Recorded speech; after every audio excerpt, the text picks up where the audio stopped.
नमस्कार। स्वतंत्र प्रभात के राष्ट्रीय दैनिक अखबार और ऑनलाइन चैनल में आप सभी का बहुत बहुत स्वागत है। देश दुनिया की बड़ी और कड़ी खबरों से जुड़े रहने के लिए आप हमें सब्सक्राइब कर सकते हैं। ब्राह्मण महासम्मेलन में सतीश मिश्रा बसपा के राष्ट्रीय महासचिव सपा और भाजपा पर जमकर बरसे। भाजपा को बताया ब्राह्मण विरोधी, सपा को बताया दंगाई पार्टी। वहीं पत्रकारों को बताया कि वर्तमान भाजपा सरकार में 500 ब्राह्मणों की हत्या हो चुकी है। 100 से ज्यादा एनकाउंटर ब्राह्मणों का ही किया गया है। 2 साल बीत गए लेकिन अभी तक राम जन्मभूमि की नींव नहीं पड़ सकी है।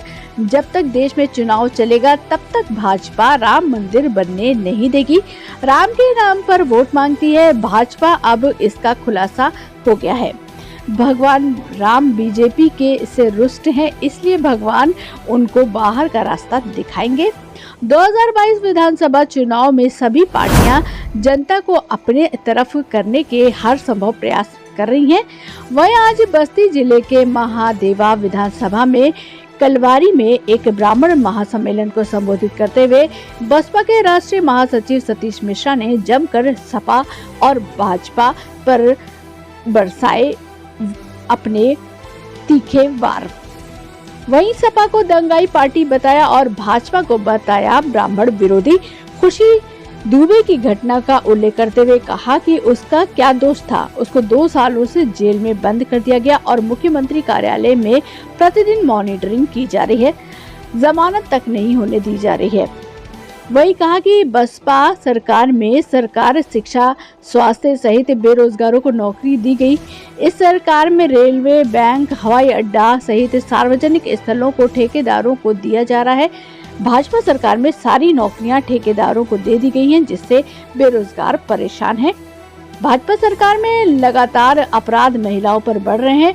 महिलाओं को घर से बाहर निकलने में दिक्कत का सामना करना पड़ रहा है। आज महिलाएं सुरक्षित नहीं हैं। दिन दहाड़े हत्या, लूट, बलात्कार जैसी घटनाएं बढ़ी हैं।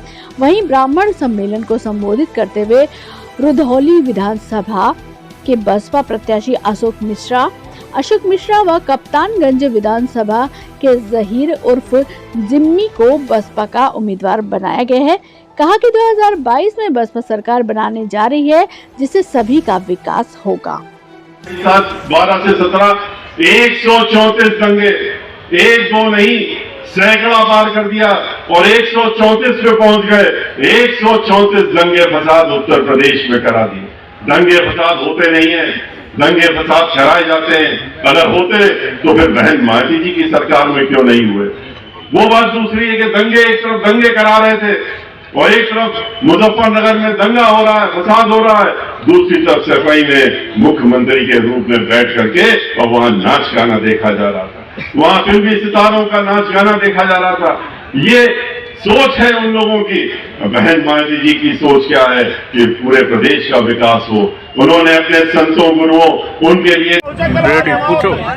आज जिस तरह जन सैलाब उमड़ कर आया आपके साथ, क्या कहेंगे इस पर? बहुजन समाज पार्टी कारवां है और आज आने वाला जो 2022 में चुनाव होने वाला है, ये बहुजन समाज पार्टी के सभी लोग वोटर भी हैं और बहुत मजबूत सपोर्टर भी हैं। ये लोग सरकार बनाने के लिए इस ठंड में, इस बरसात में बहुजन समाज पार्टी के लोग यहाँ इकट्ठा हुए थे। अरे आज कैसा कार्यक्रम था, क्या था आपका? ये आज विशाल जनसभा था। ये मंडल का माननीय सतीश चंद्र मिश्रा जो बहुजन समाज पार्टी के राष्ट्रीय महासचिव जी हैं, वो आज आए थे अध्यक्षता करने। हम सबको चुनाव में दिशा निर्देश देंगे। ऐसा आरोप लगता है कि आप बाहरी प्रत्याशी हैं। कौन कहता है बाहरी है? आप किसी यहाँ से एक जनता से पूछिए जो यहाँ के वोटर लोग हैं, जो हमारे विरोधी हैं, जो विरोधी पार्टी के लोग हैं, वही हमको बाहरी कहते हैं। क्योंकि यहाँ जो है लक्ष्मीचंद खरवार, बहुजन समाज पार्टी जनाधार इतना बढ़ गया है कि लोग बौखला गए हैं।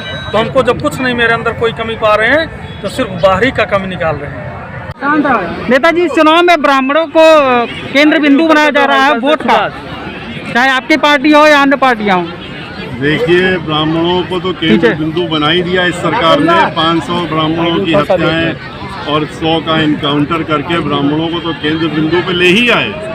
ये लोग बस हल्का और सा आईडी अब जो उठाए है दो। परेशान होकर नीचे के करो। जब ब्राह्मण समाज ने अरे, ये घोषणा कर दी नीचे करो सुभाष। घूम घूम के हर जिले में सुभाष पीछे कि करो। हम लोग बहुजन समाज पार्टी के साथ में हैं और भारतीय जनता पार्टी को उखाड़ के फेंकने का संकल्प ले रहे हैं, तब वो 10, 12, 4, 2 इस तरह के आदमी सुभाष नीचे करो। और कमेटी बना रहे माइक हैं, इतनी ऊपर वो भी नहीं लगाई किसको जाती। बना रहे हैं, जिनके साथ में इन्होंने उनको बेइज्जत करके पहले मंत्री पद से निकाला, आपके इसी क्षेत्र के उनको पहले निकाल दिया, नोएडा से निकाल दिया, अब उनको उस कमेटी में बैठा रहे हैं। तो इनकी क्या सोच है तो आपको मालूम हो गया ब्राह्मणों के बारे में। बीजेपी वाले कहते हैं कि मंदिर भी बनेगा, 2022 में उनकी सरकार भी बनेगी। देखिए 2 साल तो निकल गए, अभी तक तो नींव नहीं खोद पाए हैं, तो मंदिर क्या बनाएंगे? जब तक चुनाव होते रहेंगे इस देश में तब तक वो मंदिर नहीं बनेगा। जब तक चुनाव होते रहेंगे तब तक भारतीय जनता पार्टी इस देश में मंदिर नहीं बनने देगी। और इसीलिए क्योंकि वो राम के नाम पे ही वोट मांगते हैं, उनके अलावा उसके बाद और कुछ बचा नहीं है। और उसमें भी अब खुलासा हो गया, अब स्वयं राम जो है, भगवान जो है, वही उनसे रुष्ट हो गए हैं, इसलिए उनको बाहर करने का काम करेंगे। तो नेताजी, विपक्ष को लगता है बस्ती में कि आपने डमी कैंडिडेट उतारे हैं क्योंकि आपको कैंडिडेट ही नहीं मिल रहे हैं। अब ये तो आप जाके भारतीय जनता पार्टी वालों से बात करिए, हमारे क्या सारे कोई महिला कैंडिडेट आपको नहीं मिला?